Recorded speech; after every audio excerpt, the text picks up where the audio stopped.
Hey, everybody, welcome back. I'm Emily Moyer, and this is Strange Mosaic. And Chance Garton from InnerVerse, Vibrant, Weaving Spiders, and other random offerings is here with me today. And what I thought I was going to do when I woke up this morning for the show is completely different than what I think we're going to do now, based on, like, I went and listened to an interesting interview you did just before, at the very end of 2019, right? And it was a really good interview. I was disappointed to see how many views it had, because not very many, and it was deserving of a lot more than that.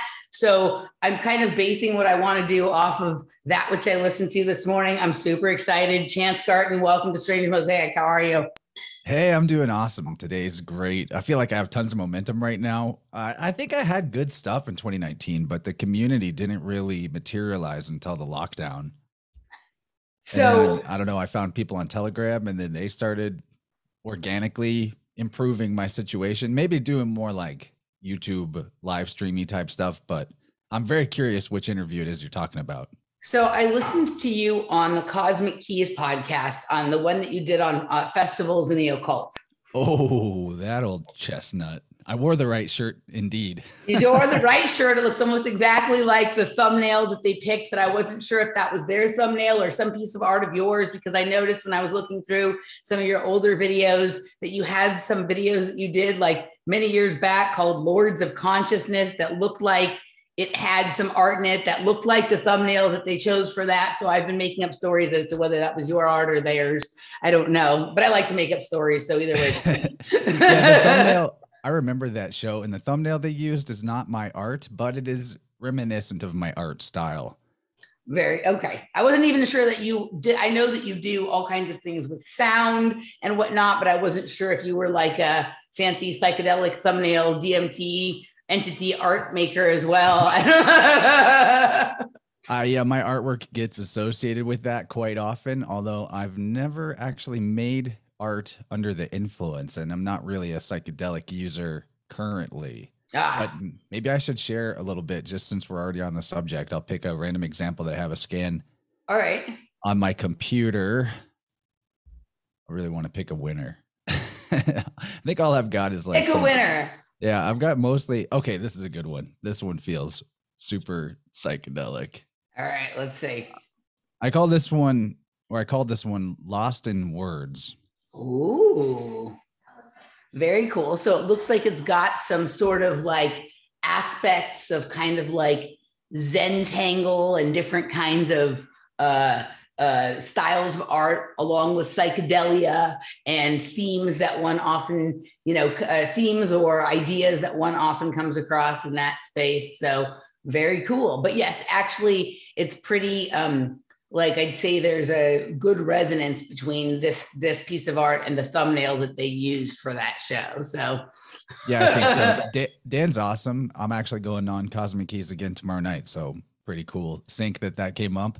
Well, it's a weird, I'd never heard of Cosmic Keys until last week when I was talking with my friend Nish, and she was telling me, she'd mentioned something about that, and I'd never heard of that podcast. And then the thing that I listened to of yours this morning that kind of ended up being the basis of what I want to do today was also them. And then you're going on there tomorrow. So sync all the way. I don't know them. Hello to Cosmic Keys. I think it was Dan and Scarlett. Was that their names? I think I heard them say.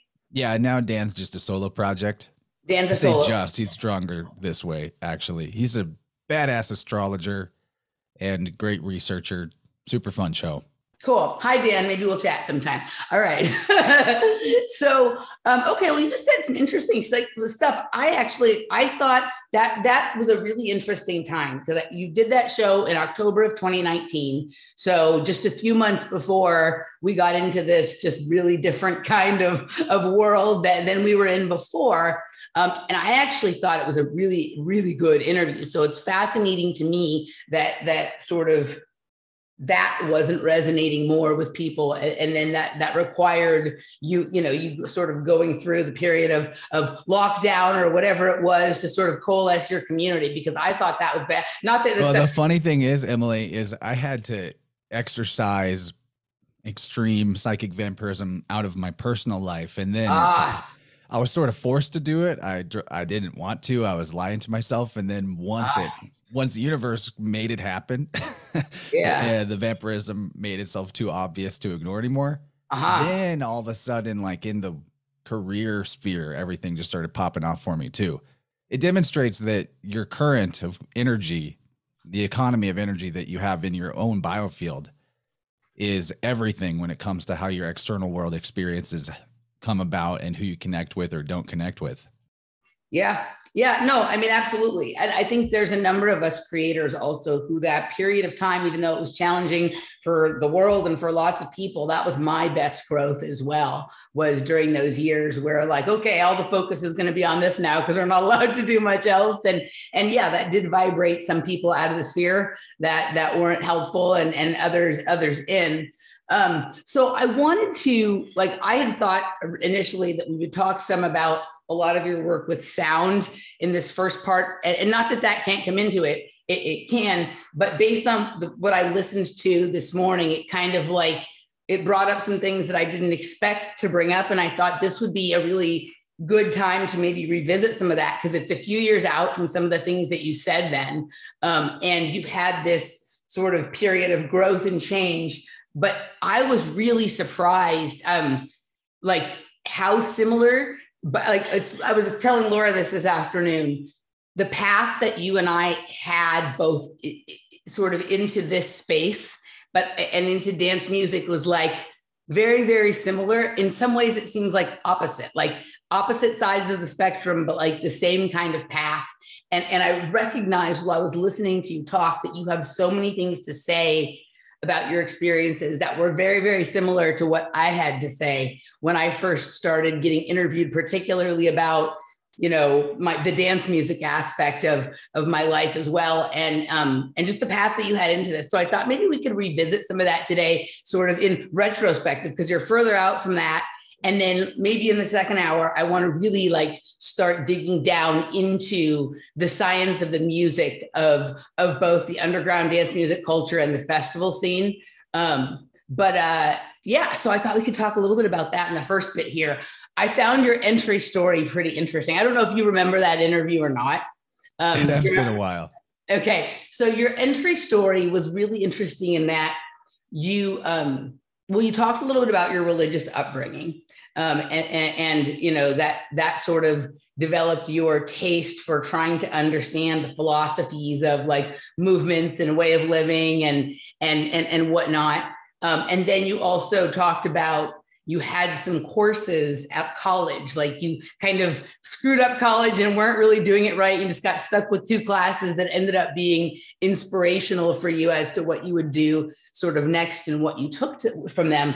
My entrance into, I guess, conspiracy, like yours seemed to come from like more of this spiritual consciousness sort of thing. And you also said you had seen Zeitgeist at that time, but I got introduced to the sort of conspiracy realm from college as well. Right. Which is kind of shocking to people based on like the other things we know about college. But when you were describing this experience that you'd had with this sort of meditation, like sort of meditative writing course, and this other professor you'd had that sort of like your inspiration for like what life means and what the things you're doing, it really reminded me in the same but different way of this experience that I had in college that sent me off in a different direction. So does that still sort of resonate for you as sort of how you ended up in this space, or do you see it all differently now? No, that totally resonates. The real value of the 2 classes you're talking about. So I was just sort of bumbling my way through college. I didn't care about it. I was there because mom and dad sent me, and I wanted to at least like complete the degree and not waste their money. Mm-hmm. I wound up getting kicked out of journalism school for a low GPA, which is great because who knows where I would have wound up if I went through the journalism school at University of Missouri. They're like placing people in CNN and MSNBC. They're a huge farm for the puppets on the screen of cable news. So I got kicked out for bad grades, and I switched to a creative writing major, mm-hmm. which was amazing. I mean, I've always loved reading and communicating in language to a degree, and I have a very analytical mind. So learning how to workshop stories and explore the symbolism in them, that was like a stepping stone that then led me to the 2 classes you're talking about, where I kind of fumbled, and didn't get signed up for courses in time and had to just take a few that had open spots to keep myself on the roster. And one of them was writing the spiritual journey. And there was no real qualifications for getting a good grade in that class other than to write. Anything goes, just write about what you think about life, the universe, and everything. And that was great because I got really shunted into the materialist atheist corner. Like I mentioned that I saw Zeitgeist when I was like 17 or 18 before college. And at the time I had no idea what that really did to me. That movie, I see that movie as more, I don't know, more psyop than actual. Very demoralizing. Very demoralizing. And then like the first movie has information that's good to know. It is really good to syncretize the sun god religions, but it also throws everything out, or makes you want to throw everything out and call it all BS. It doesn't actually show you the beauty of how that symbolism reflects nature very much. Or maybe it's just where I was at the time. I don't know. So I went into that complete rejection internally, but externally was trying to still act like I was the same person. And anyway, it really, and I've dealt with like psychic vampirism in relationships my whole life as well. It's that sort of like empath, narcissist magnet.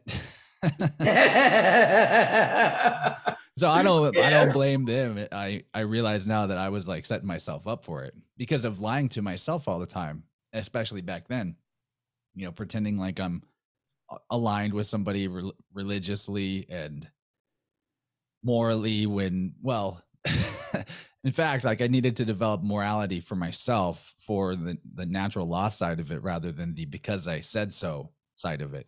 Yeah. Which is way more empowering. So anyway, this writing the spiritual journey class hit me when I was like in my early 20s, maybe 21 or 22, probably 22. And alongside of it, this meditation class that the whole class was you just meditate for 15 minutes at the beginning. And then the next 30 minutes, you write or talk about stuff. And the only thing you had to do outside of the class was write for like 10 minutes or 5 minutes a day about anything. And it could even be for other work. The whole point was to teach the class to develop a daily practice of something so that you could see what daily practice actually amounts to. So that was hugely powerful. Like later in life, I applied it to here's another piece of art right here. This art took me over a year to complete because it's a big piece and it's probably like, I don't know, it's probably like 18 inches across. Yeah. And so like working on it 15, 20, 30 minutes a day, maybe not every day, but as many days as I could, eventually got me there. And so that's the power of the daily practice, and you can apply it to everything. Yeah. And I also like learned how what you do every day or every week is actually kind of who you are.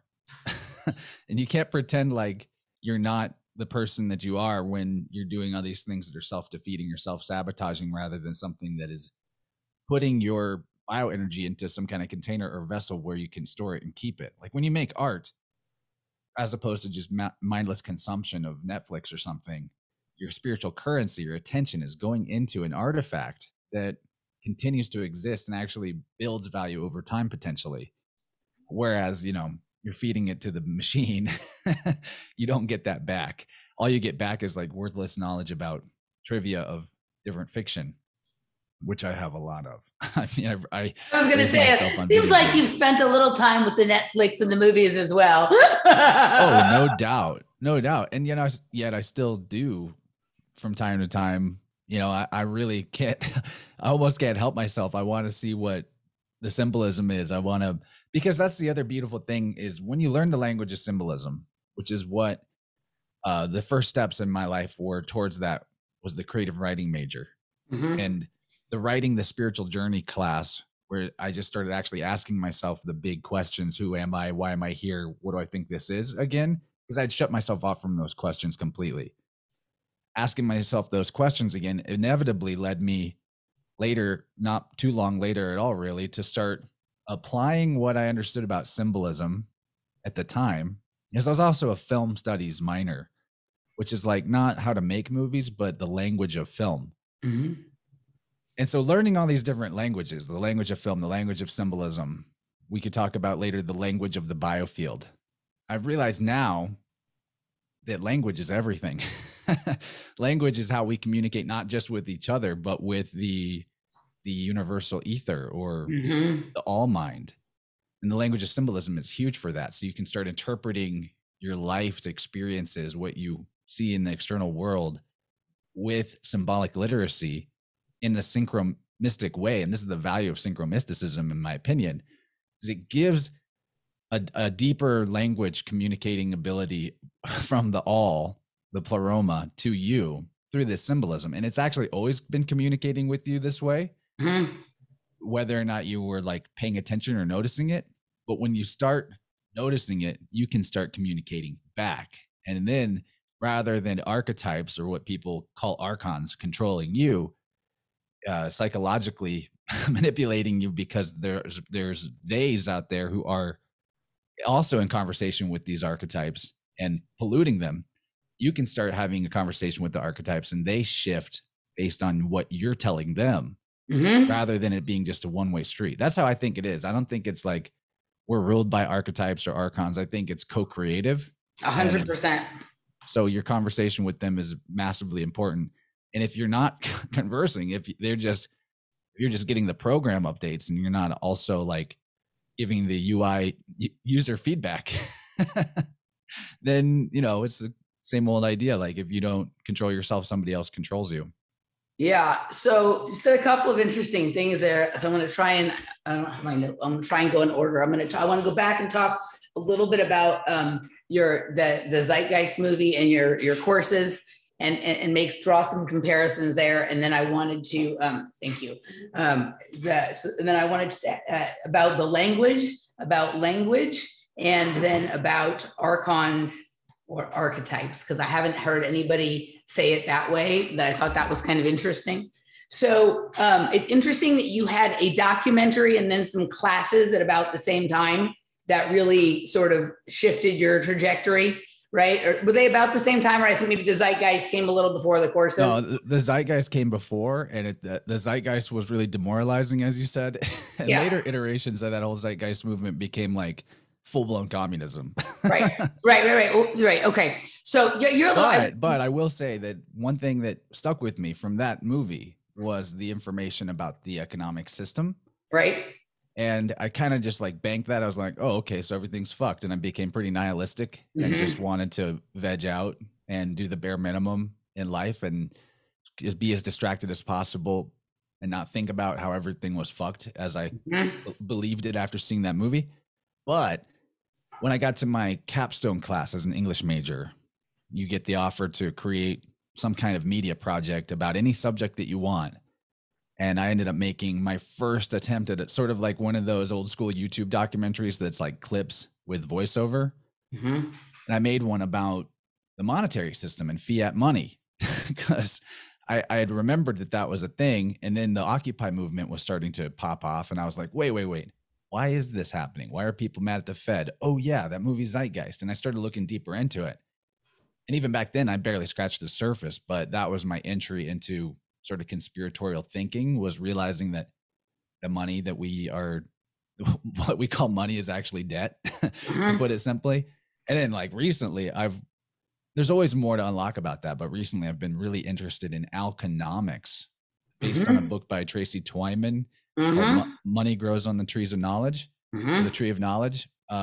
Yeah, that concept is really, really brilliant. And maybe we could talk about that a little bit more too. But that was, anyway, like 17-ish was when I saw Zeitgeist. And then there was a good chunk of time of just sort of listing through life on the lazy river until my earlier 20s, when got more independent, cut out the vampiric relationship I was in, got healthier. Because dude, it's crazy how much the vampiric relationship wrecks your health of your body. Like you do it to yourself too, because like the more that you allow external parasites, the more parasitic you are to yourself. You're feeding off of yourself. And like in college, I gained 100 pounds between the ages of 18 What? and 20. Okay, Yeah. I heard you talking about being overweight when you were in this interview, but like I was thinking, okay, maybe 20, 30 pounds, 100 pounds, dude. Yeah. Maybe that's an exaggeration. It's hard to know because like at the biggest, I was afraid to weigh. Mm-hmm. But I lost the weight again nearly as quick, about the same time that I learned to meditate and started using cannabis. Those two things combined seem to really help. So Interesting. It fell back off. Interesting. Okay. So the Zeitgeist movie. So I want to say something about that. And then I want to like tell you a few things about like my entrance. And I think you might find some of them kind of curiously interesting. But before we get started, you're a Pisces, right? Are you a Pisces? If you were I don't personally go with sidereal, but if you went sidereal, I would. Yes. Be. Yeah. Okay. So yeah. I understand. There's various. And now we're into like the astrology of fertilization dates and all of this other kind of stuff. So my birthday, though, I got the Skull and Boner 322. Yes. Birthday, Yeah. Okay. So I think that some of the resonance and sort of like the same different comes from your being a Pisces and my being moon in Pisces, right? And moon is sort of the home, right? And so there's sort of some similarities in terms of things that maybe we're attracted to, but also the way things we experience, sort of the way the effect plays out in terms of like then how we show up in the world, right? My Mercury and Venus are in Pisces, so I love to communicate the Pisces stuff. Yeah. Okay. Very interesting. All right. So the Zeitgeist movie, I saw that too. I think I wasn't like, while there that stuff about the sun cults and the solar theology and economics and stuff like that, there were interesting pieces in that. But I think by the time that I saw that movie, I had already sort of like sniffed the socialism flavor a lot from a lot of other things. And I was able to detect it, in that, in a way that like maybe put me onto it or less susceptible to some of the programming of that documentary. But yeah, it's amazing how many people I talked to that was one of their entree sort of documentaries into the whole thing. For me, the entree document, I was really into documentaries, but I was kind of coming from the left a lot more, right? Like I was coming from the left. I did not come from a religious family. And then in a very short period of time, I took a class at college. I had gone back to school. I'm a little bit older than you, but I had gone back to school probably around the same time. This is like 2005, 2006. I don't know when you were in college, but I took this class called the Sociology of Drug Use. And there was two things that came up during the course of that class, right? That like it was kind of taught in sections and segments. By the way, like she taught the class that semester. It was like a trial run of a course. It was the best class I ever took in college. And I would not be here doing this with you now if it weren't for this course. And of course, they ended the course after that semester and never, it doesn't exist anymore. I think she was actually fired by the university. But there was a segment that was on Gary Webb and the Dark Alliance and the Iran-Contra and the crack cocaine into South Central and into the United States. And then there was also a section on MK Ultra, right? And those two things, there was I still have the book from the course because it was a book she had put together of like documents and stuff like that. It wasn't a regular textbook. And those two things, that was the first time that I was sort of introduced. I didn't have a cute saying or term for it then, but the idea of problem reaction solution with the Iran-Contra and the crack cocaine scenario. And then all of this sort of conspiratorial lying around Gary Webb and Freeway Ricky Ross and all of this kind of stuff. So I was sort of introduced to this idea that, the government creates problems so that then they can solve them with things that they wanted to do. And before the problem ever even started, I was introduced to that. And then there was this section on MK Ultra. And the only part of MK Ultra that was really discussed in the course was the very front-facing parts that we all hear about when you listen to people who create MK Ultra propaganda, so that they can like go be interviewed about it on Joe Rogan, and then they can say they've covered it, but it really just scratches the surface. So like the giving acid to the Johns in the Hooker House, right? And then like, interrogation and the, church committee kind of stuff, right? That was all that was really covered there. But instinctively, like when I heard that term MK Ultra, like it resonated for me as something that felt familiar, even though I wouldn't have known how. And I also instinctively knew that the part that was being discussed was like not the real thing. Like, not that that was fake, that was part of it. That was a very surface part of it, but that there was much more. And that was kind of those two things were my entree into sort of digging into things. And then that was in the fall of 2005. And then that fall, my brother also my stepbrother died unexpectedly in like a not nice way per se. And I sort of started on a spiral of my own, right? That I went into, I was using drugs at that time, but it got very heavy. And the following summer, I happened to be here for the summer in Austin. And after a party, like after dance music kind of party one night, I went back to somebody's apartment with them and they showed me the documentary Loose Change, right? And at the time that I watched it, like I had no idea who Alex Jones was. I didn't know who, maybe I had heard of Alex Jones, but I didn't really know what he did. I didn't have any idea about the fact that like questioning 9/11 made you like a conspiracy theorist or some kind of weird right winger or whatever it was, right? I was just watching it and going like, holy shit, there's questions to be asked here. And having like learned the things I learned the semester before, it like just plunged me headlong into all of that kind of stuff. And then also the demoralization that you sort of spoke of from Zeitgeist with like, oh my God, I know stuff now that I didn't know. And it's great to know it, but like, what the fuck is the point? Let's go do more drugs. Yeah, for me, the drugs were video games and food more like. Yeah. But that's also drugs. I mean, video games are super drugs. Mm-hmm. And I mean, to be completely honest, at that time in my life too, pornography was a huge drug. Yeah. I was of the age where as I was coming into sexual maturity was when the internet was starting to get fast, and it's really wrecked a lot of people, I think. That's a very hardcore drug. Well, it's very pleasure on demand, right? It's like very like I can like do this and get satisfaction right now, as opposed to like pursuing some activity that is a better use of my time that may bring satisfaction later, right? Yeah, and then especially on the masculine side, it once you get that satisfaction, it lowers your overall energy level and vitality, so your ambition is curbed as well, and then you even feel less sort of compelled to make something more of yourself because you don't even have the throughput to do it. Yeah. The other thing I noticed with things like that is also like the ease with which it can sort of come, then it becomes like something that one does repetitively. Whereas when you have to work hard to achieve some sort of satisfaction, you're tired and kind of like want to sort of relish it or think about it or enjoy it or reflect on it for a while before you again undertake an endeavor that will be something that leads towards a tremendous amount of pleasure, right? So this idea that like just do it over and over again, push the button, it's video games, food, drugs, they're all the same way, right? They're all that sort of like immediate pleasure at the expense of like the more deep and meaningful pleasure of like working for something or pursuing something for a longer period of time. And then, having the culmination of that be some sort of pleasure. I mean, there's pleasure all along, but yeah, that's interesting. You're not the first person who's brought that up on this show,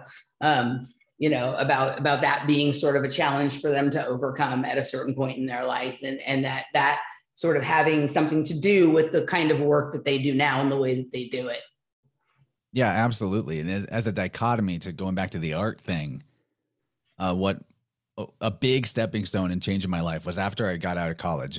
That was actually the low point in my life. Was I graduated but hadn't moved yet and wasn't doing anything. I was working in like a sandwich shop or a pizza place, and I think I was working at both places. I got fired from the sandwich shop eventually, and I didn't know, like I had the degree and I was like, now what? There was nothing, I hadn't done anything to network myself or to pursue any kind of like post-college career. I had no idea what I wanted to do. And that aimlessness was an anguish that I needed to go through.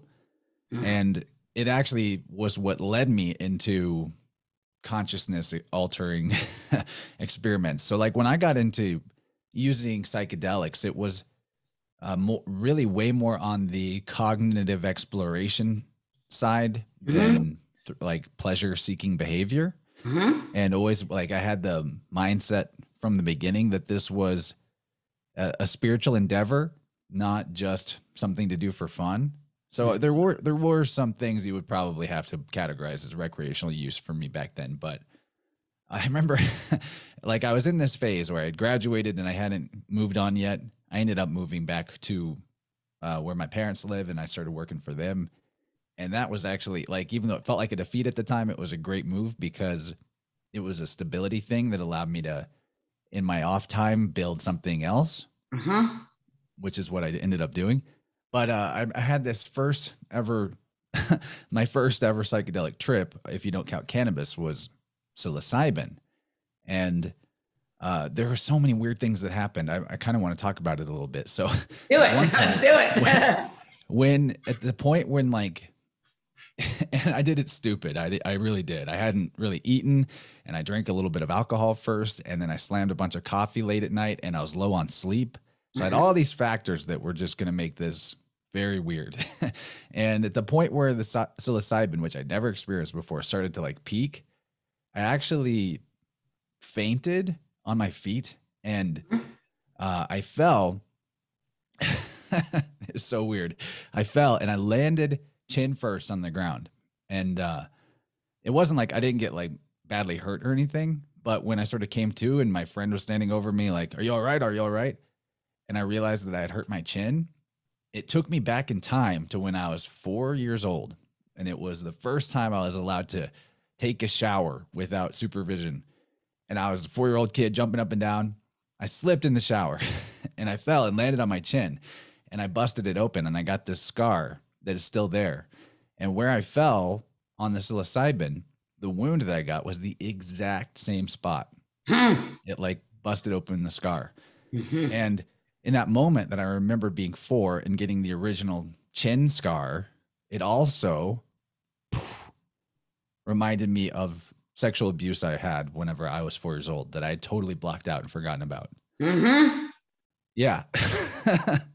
So that happened and ended up being like very cathartic, although troubling in the moment. But, you know, it's way better to remember that something happened and not, there was a little bit there though. I was like, am I making this up? Did that really happen? Because it's so long ago. It was a one-time incident. So, you know, maybe more easy to question yourself. But after that, I went and laid down.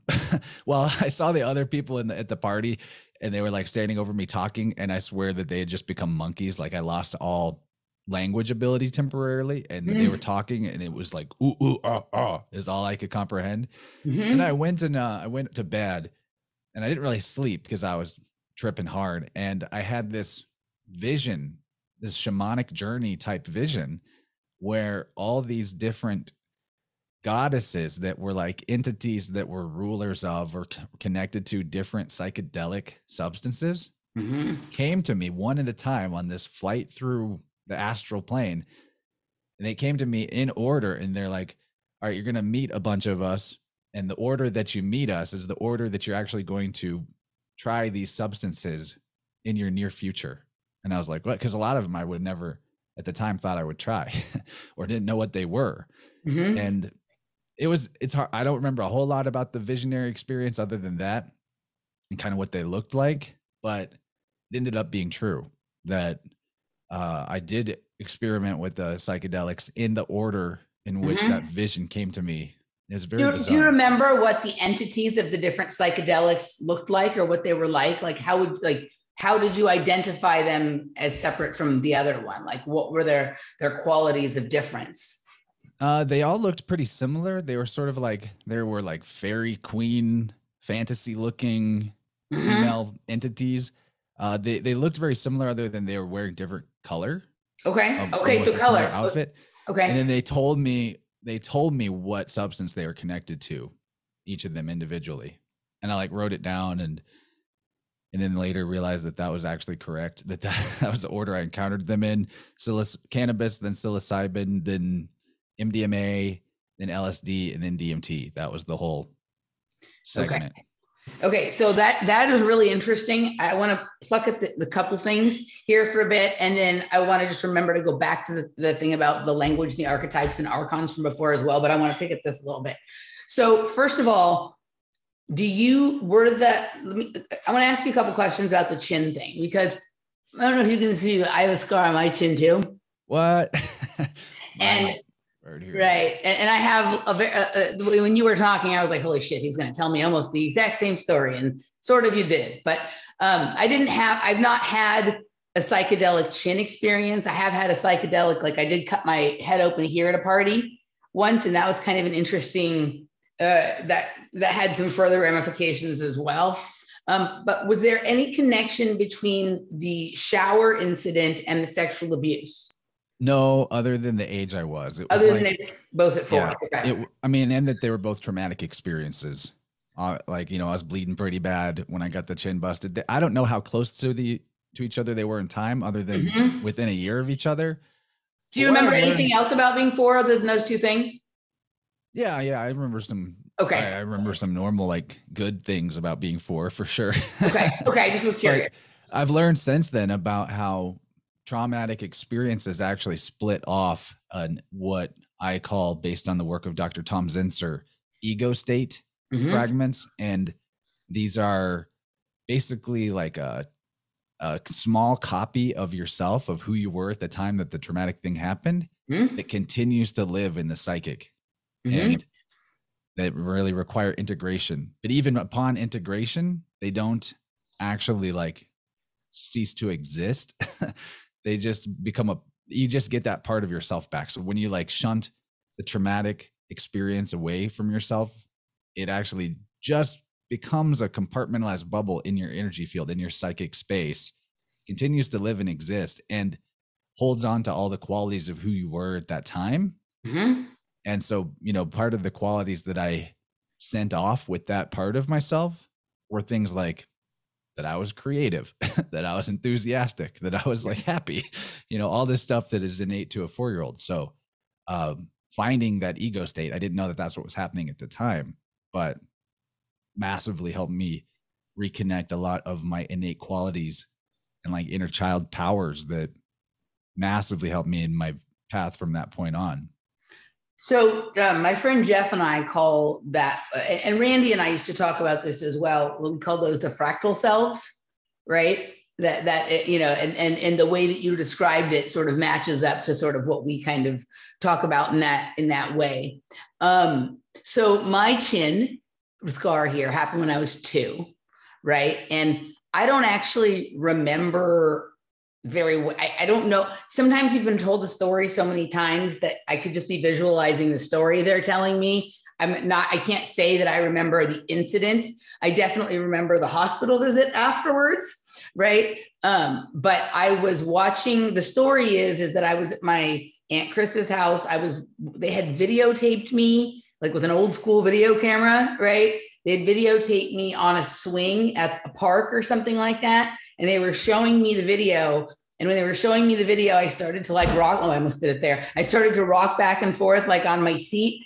And then in the video, when I jumped off the swing, I jumped out of my seat and I hit my chin on the corner of a coffee table.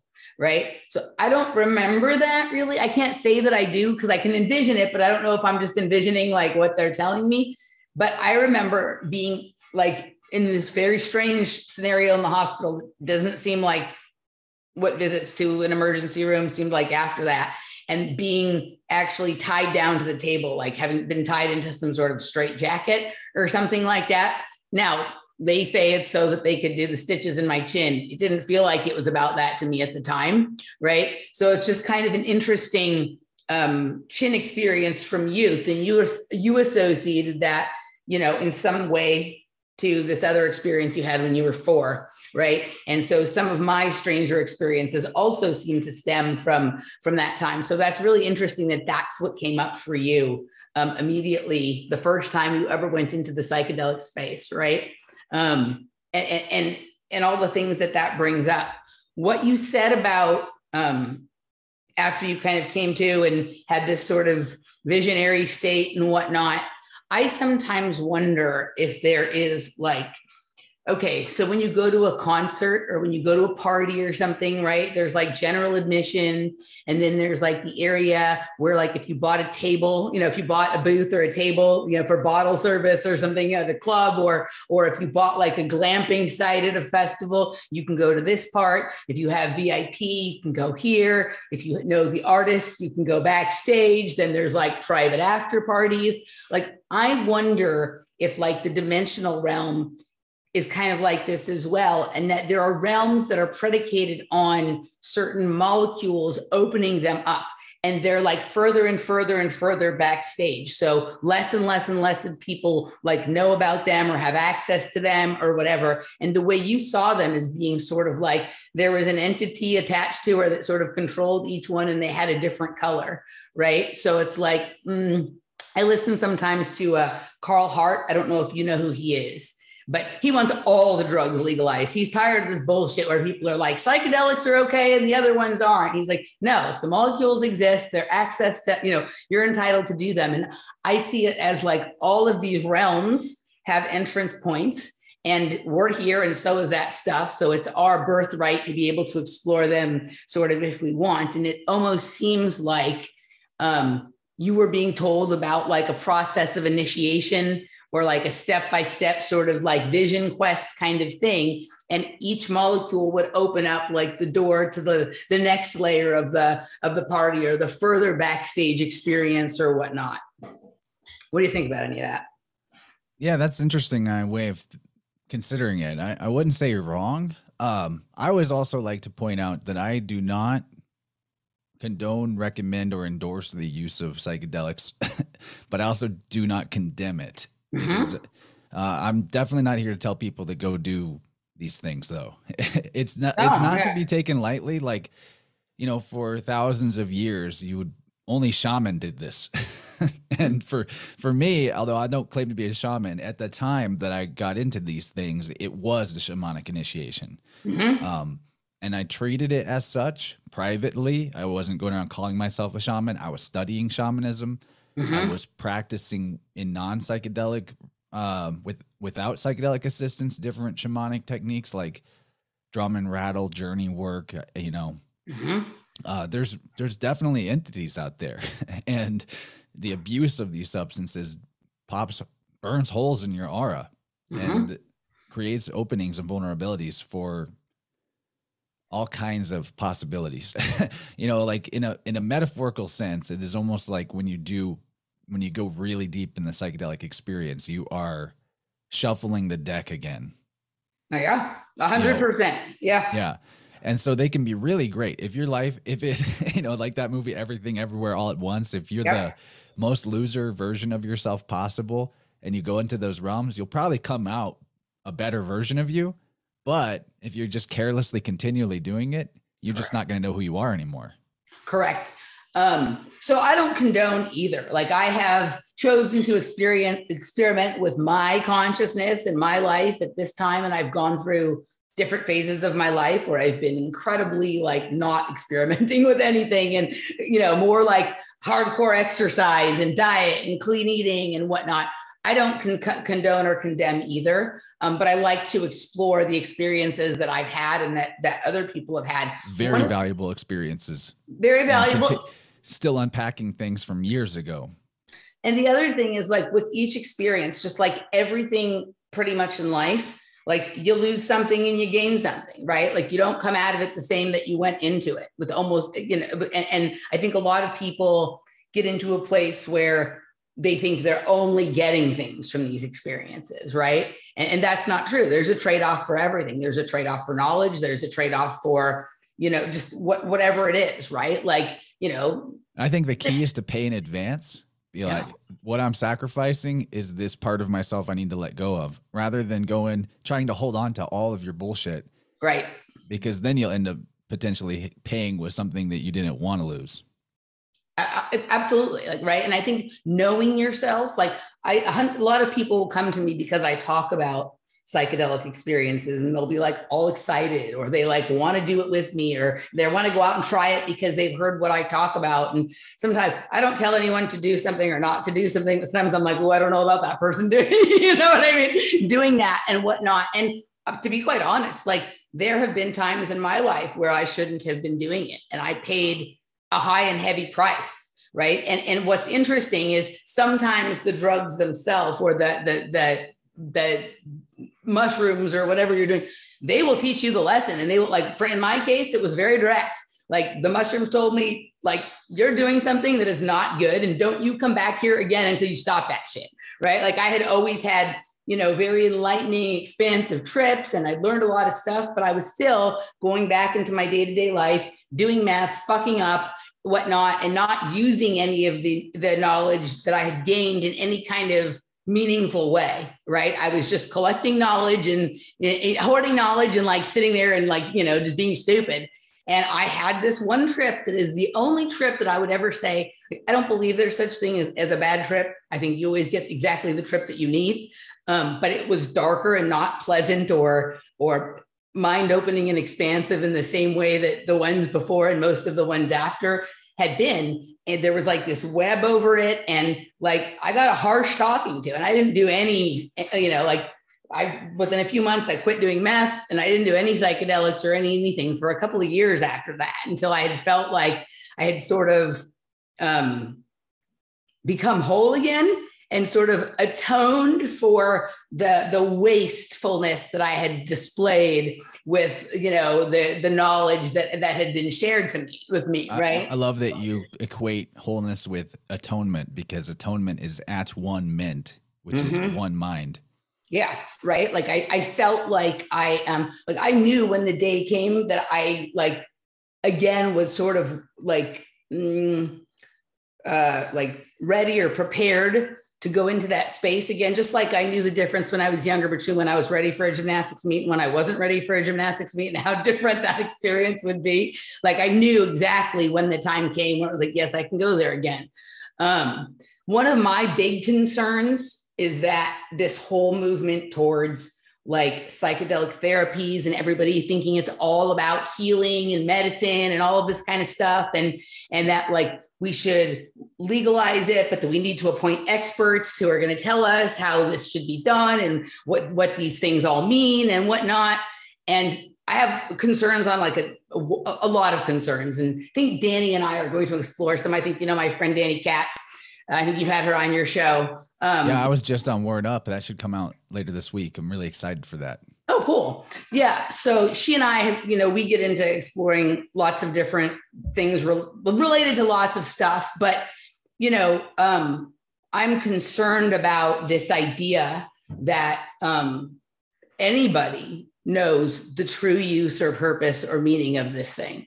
Like most of the, you know, there's all different kinds of entheogens or psychedelics or whatnot.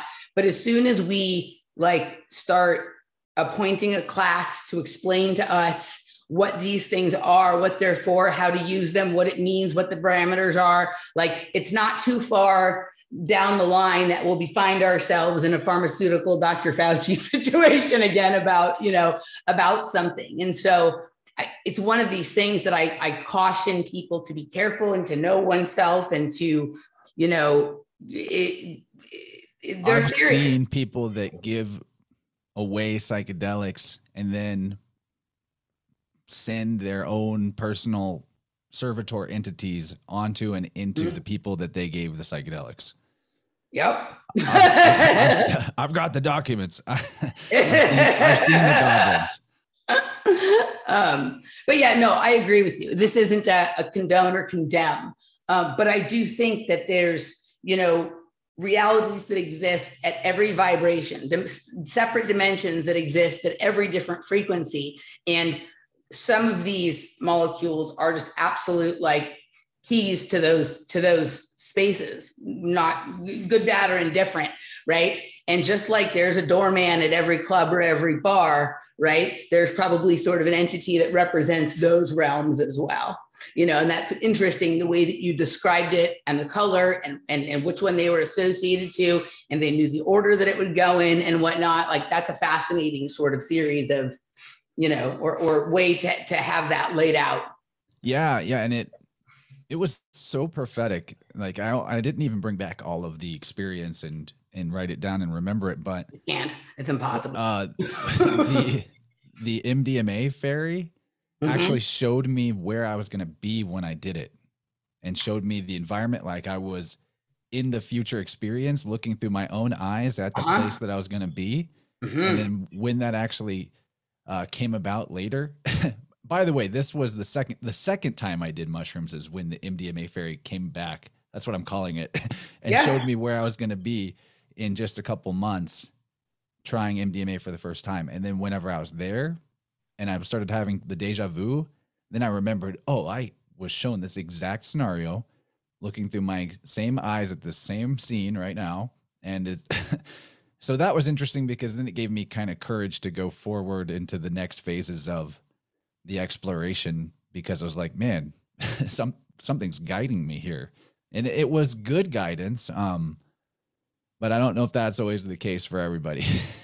Yeah. The guidance they get. And using psychedelics as a shortcut to health is, I think, slippery, because they're never actually going to be the shortcut to health or to wellness.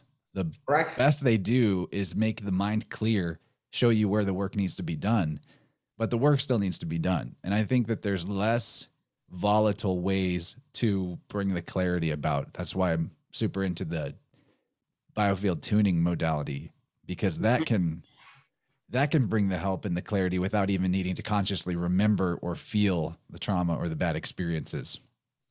Yeah. Something you just said, your MDMA experience, right? So I have this idea about, and Lindsay and I started to open it up in a show that we did, and it's deserving to go back and sort of look into it more. But I have ideas about, like, I guess the way one would talk about it is like, it's a more metaphysical or larger form of like geocaching, in that everything that ever happens at a particular location is recorded, past, present, or future, right? And so, like, if I go, when I first lived in Austin back in 1999, like, I had these weird experiences that didn't make sense to me then, but make sense to me now, because I was like having memories or seeing things that weren't there then, but are there now. Right. So when I went and stood in that place, I was actually connecting with the me that is here now, and those things exist there. Right. And so the fact that she showed you where you would be when you were doing them in the scenario, that there was like literally an environment and a location involved with that, like, that's fascinating to me. And I think some of these compounds act as like almost like time crystals, right? And MDMA is actually just one molecule off of meth. And I've talked about meth as a time crystal before, so that it could have like some sort of temporal recording or projecting properties about it would be definitely like a possibility. And then the way that you described that, the deja vu, like, I've certainly had that experience before, and I've had that experience in a place where I have done MDMA. So I'm curious about that property of it as well. I've never thought about MDMA as having like a huge temporal recording kind of quality to it. I think of it much more in terms of like associating to like sensory perception and emotion and connectivity, in terms of like, like your bond with people or something like that. But I'm going to have to look at it from this other angle now, based on what you said and the way that it connects to some ideas that I've thought about that. What do you think about that, though? That locations geocache, right? And that anything that's ever going to happen, ever has happened, ever going to happen in a location is always there. And it's just how you sort of like what vibration you're in. And that can come from like the state of your body based on what you've eating or exercise or dancing or whatever else is going on, that you can sort of tap into that space that way. So I don't look at it as the space itself that does the recording, but the ether, what we call ether, you could also call it spirit. It's the New Age Akashic record. I guess that's an older term than the New Age. But for, in my opinion, for there to be a congruent consensus reality that frame by frame continues forward in a linear experience with consistency, there has to be some mechanism that has recorded the information of everything that came before and what's coming next. At least the what came before. So I consider that to be the medium of the ether. So like we have plenty of evidence that ether exists, and all the attempts to debunk it are fallacies, fallacious. So the way the simplest way to talk about ether would be if there is a medium, for lack of a better word, that everything energetic and physical is a manifestation out of. The different perturbations or vibrations of this ether create different forms of energy and matter. Then by the nature of it being this pleromic dimension, it has to exist beyond or before the concept of separation, location, distance, time. It can't, none of those properties can be attributed to it.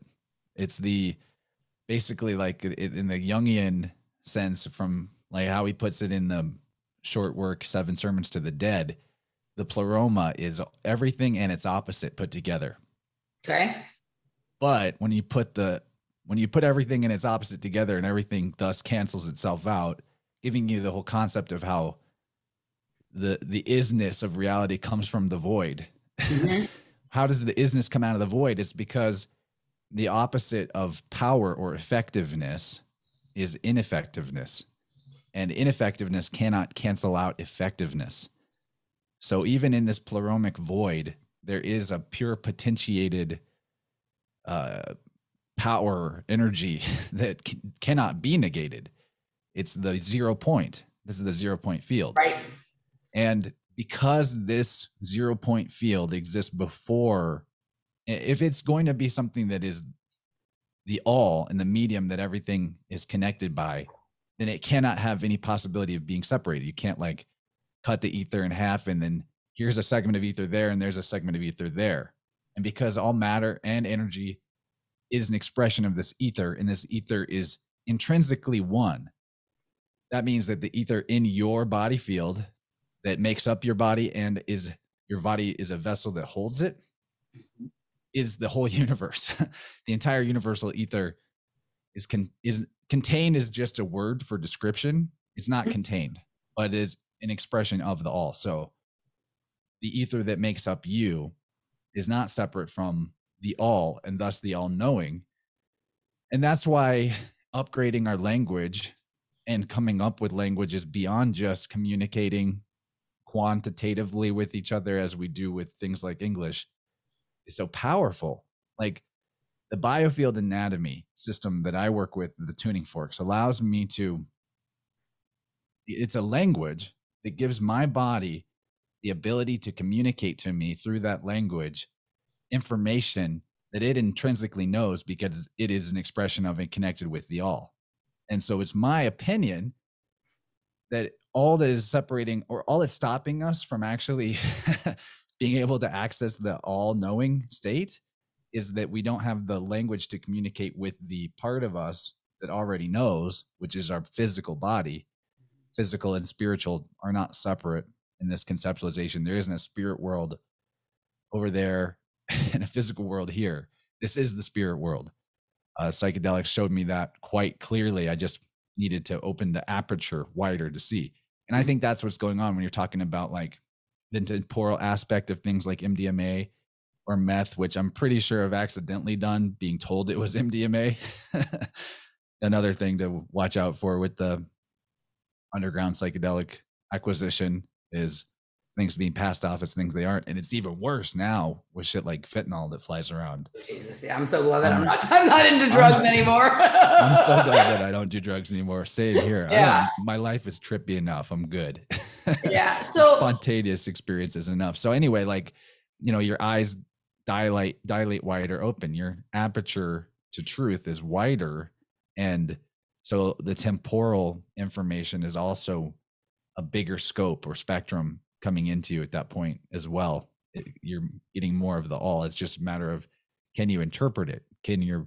Are you sensitive enough to your body and have a language and a way to communicate with your body well enough that you can know what it means? Is that sensitivity is the key, the feeling, knowing. And I think this is part of the shamanic experience too, is like being able to feel a feeling in your body and recognize what energetic flow or blockage in the external world that feeling is correlated to, and then do the appropriate shifting in your inner energetics to unblock the flow inside, and then watch how the external situation changes and shifts without you doing anything in the external world physically. I think that's what shamanism is. It's recognizing the inner outer world symmetry and then working on the internal level to assist the external level without exercising any control over the external level. So I agree with what you just said. I think maybe let me just clarify. Like when I say about geocaching and location, like I don't mean because it's at like the corner of this street and that street. What I mean is like the nature that is there, like the sand, the ground, the rocks, the trees. Yeah, there's a resonance to the future events in that location because that location has correct and then a consistent spot. And just the different elements that are there, like the way that everything, in my opinion, like all the things around us are alive and are sort of recording in a different way than what we think of recording when we think of like, you know, our video or whatever. Everything's eyes. Everything's all the time, right? You see all the eye, everything is made up of eyes. When you move into the psychedelic space, like, holy shit, I can't get away from them. I don't know why I'm so worried about the camera over there, right? Like kind of thing. But watchers be watching. Right. So there's these these elements of nature that have these properties that do some of this sort of like storing, like keeping an accurate record of what has gone on as opposed to the morphing reality sort of around.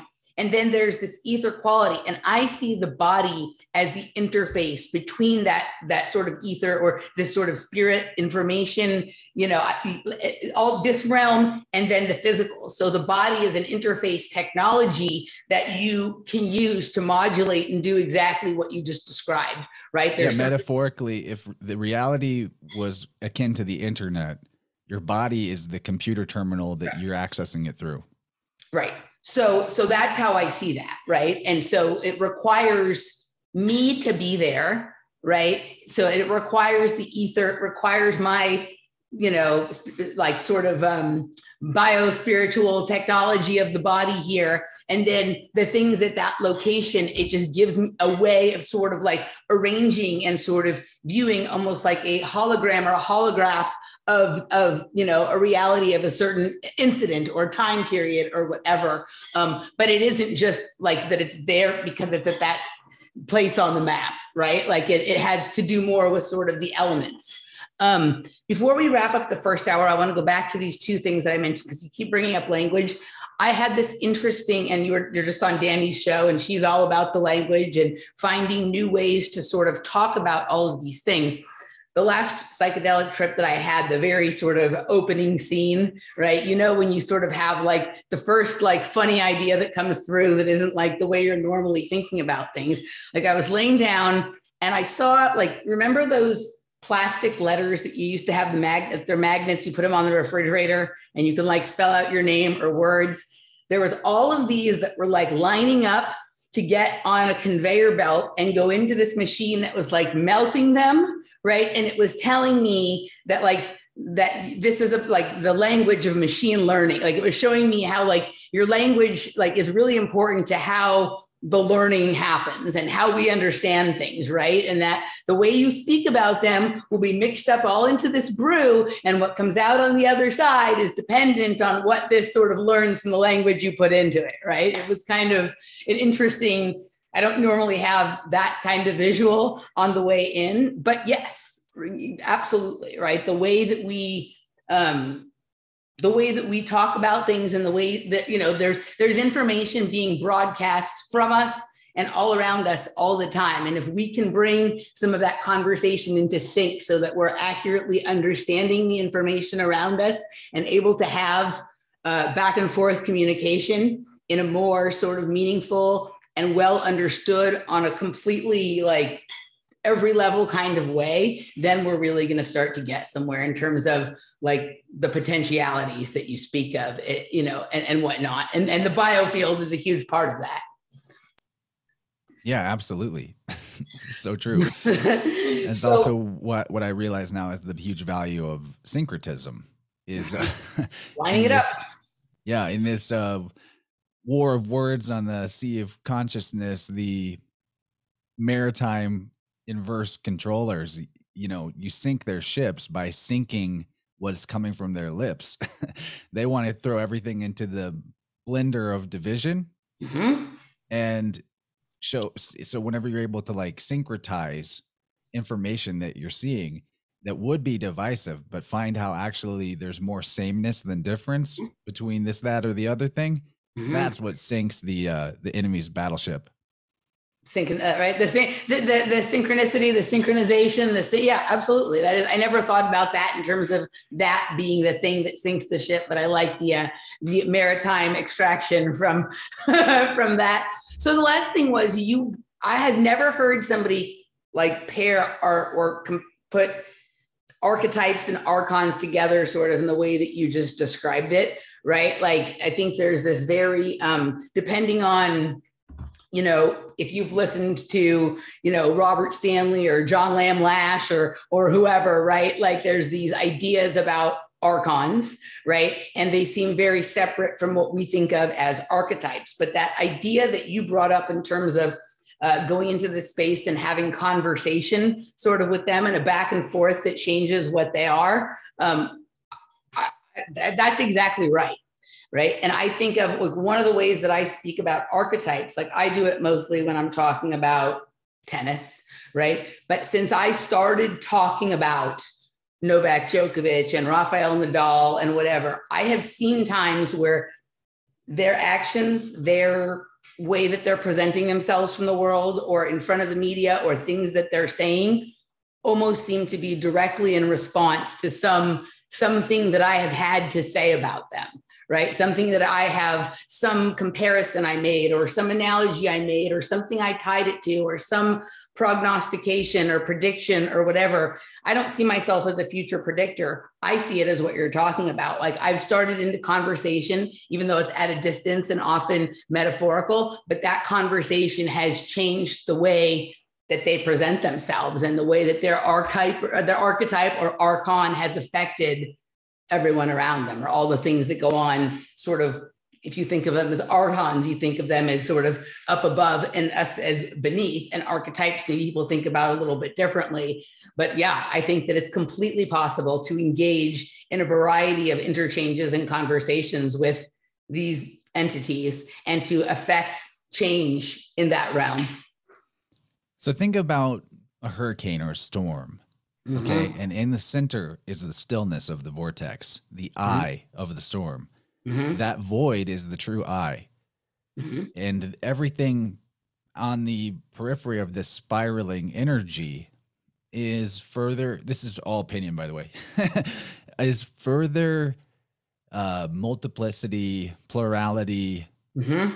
Further out from this void is more movement, more density, more illusion of separation, more novelty, and more complexity.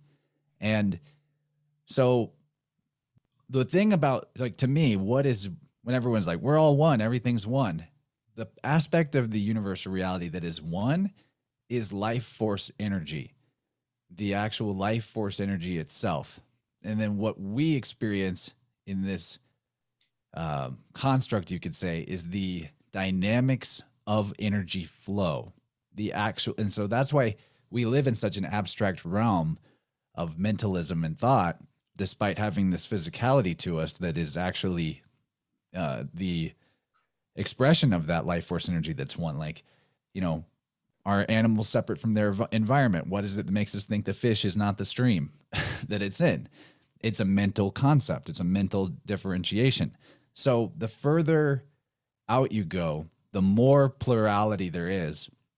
The further in you go, the less separation there is.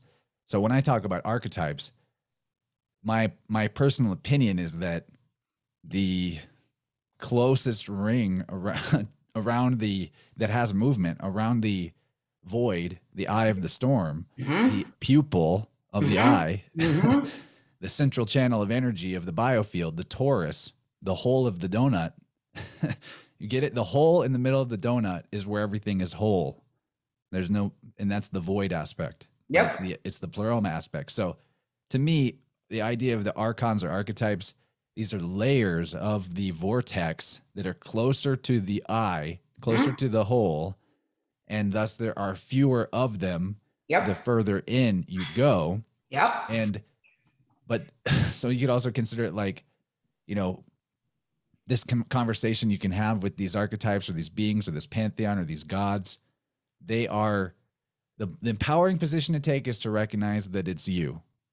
And it's you, and it's not you paradoxically. It's not the ego you. It's not the far out on the arm of the hurricane storm, separate version of you.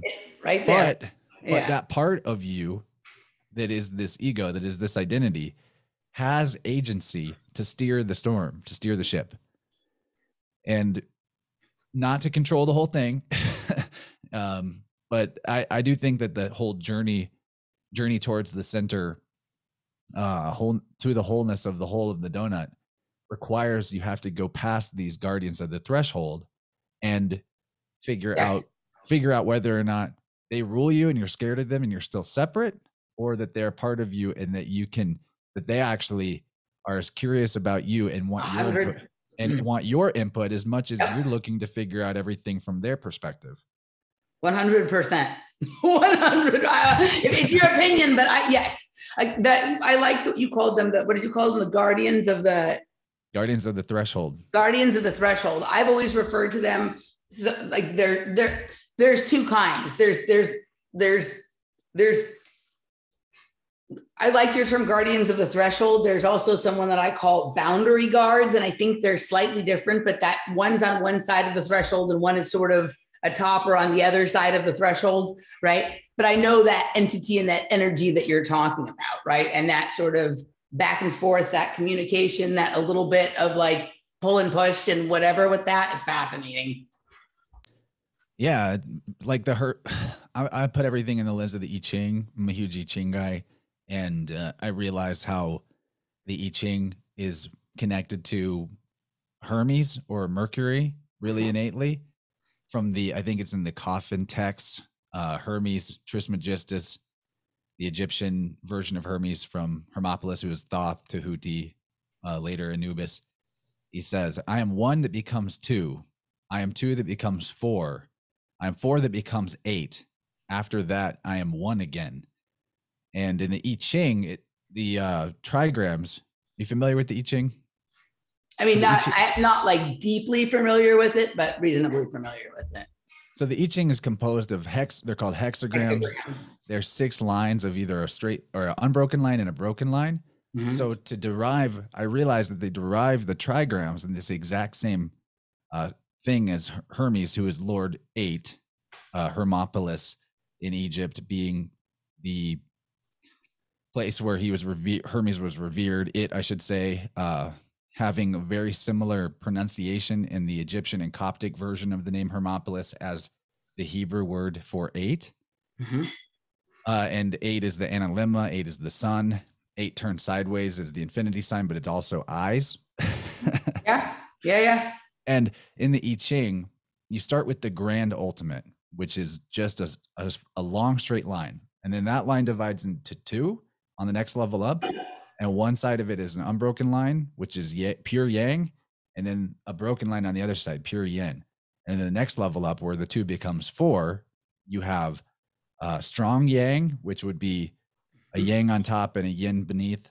And then you have pure yang, or I'm sorry, strong yang is 2 yangs. Weak yang would be a yang with a yin under it.